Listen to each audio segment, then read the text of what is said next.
So my week so far, it's safe to say that this has been the most craziest work week I've ever experienced. Crazy, bonkers, slightly mental, but has it been exhilarating and has it been powerful and has it been life-changing? Yes. Have I enjoyed it? Absolutely. It's been incredible. And I just want to take this moment to share a little bit of an insight to what happened and how this all came about. There I was, the start of January, getting on with my New Year intentions, looking at what I wanted to create in my business and how I wanted to go about that.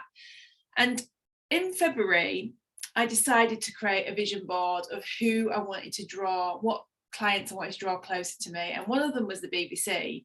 And I popped this onto my vision board. It was a very focused vision board. It wasn't like loads of pictures. It was like 6 pictures. There's a couple of intentions on there and an outcome, which is my outcome is to work with the BBC in some sort of capacity. Didn't know how that looked, but wanted to draw them in.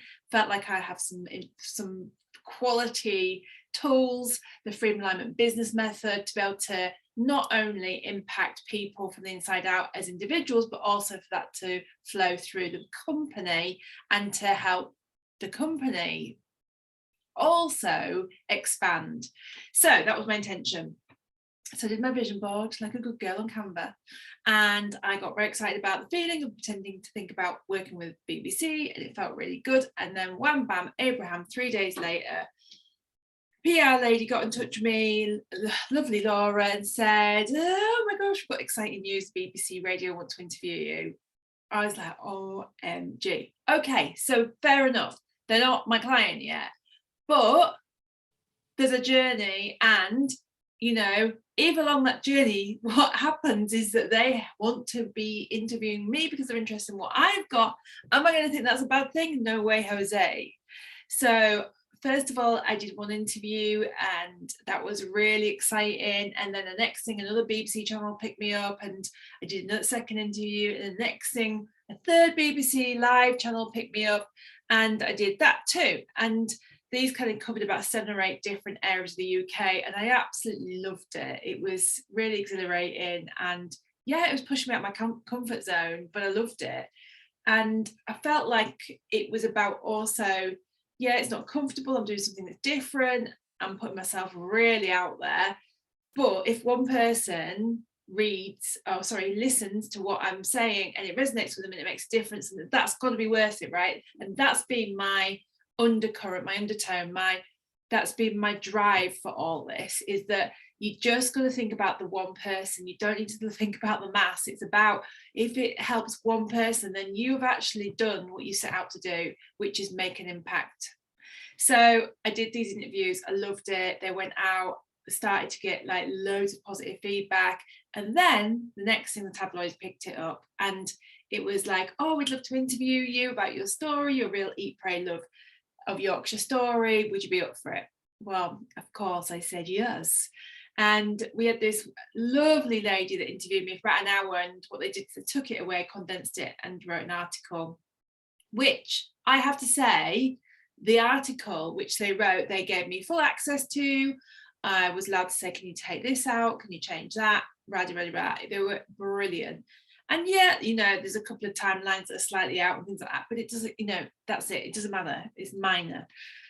So then the next thing I find out is being published in the Daily Mail Online. And I was like ecstatic, like, wow, this is amazing. And then 2 hours later, the Daily Mirror. And then the next morning, Yorkshire Live. And I was like, wow, it's gone to 3 publications. I can't believe it. Meanwhile, I'm getting more visitors on my website. People are starting to contact me on LinkedIn, and everything's starting to move and groove. And it's just like super exciting. And people are reaching out going, I totally resonate with what you say. And that was like the one thing that I really was empowered about doing, was about sharing my story so that those people that did resonate could reach out. And it started to happen and it felt amazing. And then the unthinkable happened. I got a phone call from ITV, producer of the This Morning show, Holly and Phil, asking me if I'd be interested in going on this morning? Well, obviously I was like, ecstatic, but incredibly nervous as well by the concept and idea of being sat on a sofa down at the studios in London with, I think there's 1 million viewers, something like that, like ridiculous numbers. So I obviously have said yes, and it's been an amazing, exciting few days since accepting.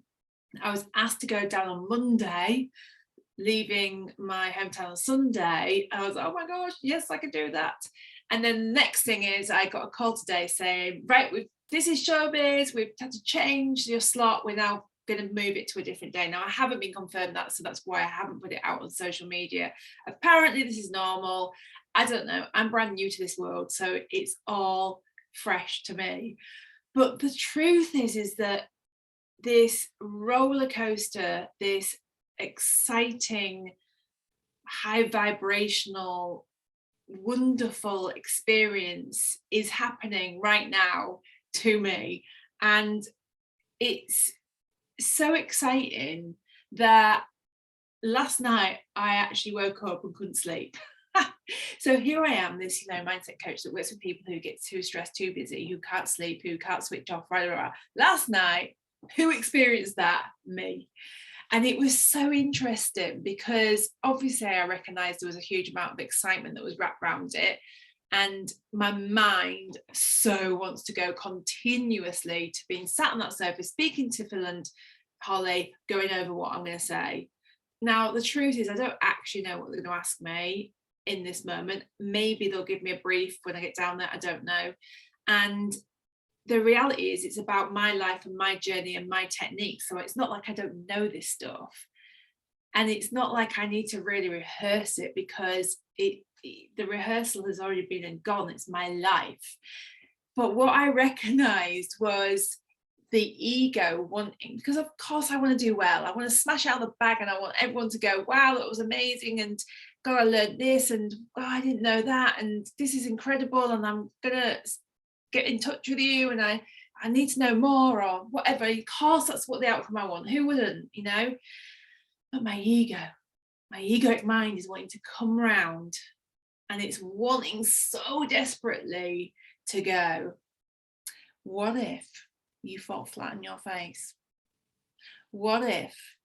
And if you notice when I say what if is a future moment. It's obviously not happened because I'm not down there yet. It's wanting to grab me and hurl my attention to a future moment that doesn't exist and start creating what I can only call horror stories.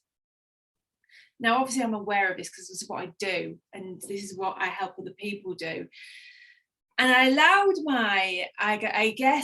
myself to wallow in some of the excitement of what's possible. But as soon as I recognized that my mind was going to what if, I took a breath and I said, stop, just stop. Every moment that you leave right now from this moment here to go and spend in a future moment that doesn't already exist, not only steals the journey that you are currently experiencing, it diverts you into a nightmare. Why would you do that? Why? It will be whatever it will be, and that is it. All you can do is create an intention to do your best and be as present and crisp and alert and joyful in that moment, and the rest, I'm afraid, is out of your control. Now, it's so easy when I'm telling clients this. It's so easy. All you got to do is this. When it's yourself, suddenly there's a realization that there's some actual work to be done here. Now, I'm sharing this with you because maybe you can relate to this. It doesn't matter that you're not going on TV. It doesn't matter what it is. It's when we get lost in what ifing about a future moment that hasn't happened, is nowhere near happening, and we start using our imagination, we flip it upside down and we use it in a negative way. Does that serve anybody? Absolutely no. Is it important that I keep revisiting the what ifs then? No, Is it important that I don't kind of cover all angles? No, the only thing that's important right now is to experience whatever is unfolding. And right now, currently, what's unfolding is I don't even know what day I'm going to even be on right now, because they've just come back to me recently in the last few hours and said, we've got to change, this happens, it's normal, da, da, da. We'll get back to you as soon as possible and let you know. So right now, I don't even know. So is it going to serve me worrying about it? No. And the reason why I'm sharing this with you is because I invite anybody who's a massive what-ifer to do the same, because honestly, life is for thriving, not surviving. And the more time that you spend focused on things that haven't actually happened, creating horror stories in your head, is almost like psychotic. Why would we do that? When actually the only moment we have is this moment right now, the moment that is unfolding for your greater good right now. So my invitation is, if you're a what-ifer, stop, take a breath and come back here. Stop using your mind in a negative way, flipping your imagination and creating horror stories. I mean, personally, I don't even like horror stories. Maybe you do, maybe you don't, I don't know. But why would I even then, I don't like them. Why would I then think I'm some sort of director and writer of them all of a sudden? Nuts. So I'm going to stop. Your challenge is to join me. Let me know how you get on.